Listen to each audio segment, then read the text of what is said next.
ഒരുപാട് തേപ്പിന് ശേഷം സിജുവിന് ഒരുവളെ കിട്ടി. പ്രേമം ഫെയിം സിജു വിൽസന്റെ വിവാഹം കഴിഞ്ഞു. പ്രണയ വിവാഹമാണ്. ദീർഘകാലത്തെ പ്രണയത്തിനൊടുവിലാണ് ഇന്നലെ സിജു ശ്രുതിയുടെ കഴുത്തിൽ മിന്നുകെട്ടുന്നത്. ഹിന്ദു ക്രിസ്ത്യൻ മതാചാരപ്രകാരമായിരുന്നു വിവാഹം. തുടർന്ന് അങ്കമാലി തുറവർ കൺവെൻഷൻ സെന്ററിൽ റിസപ്ഷനും നടന്നു.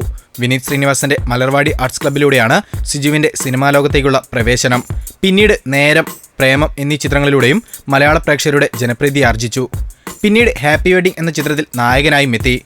കട്ടപ്പനയിലെ ഋത്തിക് റോഷനാണ് സിജുവിൻ്റെതായി ഒടുവിൽ ഇറങ്ങിയ ചിത്രം. സിനിമാ ലോകത്തു നിന്നും നിവിൻ പോളി അടക്കം ഒരുപാട് പേർ ചടങ്ങിന് പങ്കെടുത്തു.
കൂടുതൽ ഗോസിപ്പുകൾക്കായി ഈ ചാനൽ സബ്സ്ക്രൈബ് ചെയ്യൂ. ഗോസിപ്പ് ബസാർ.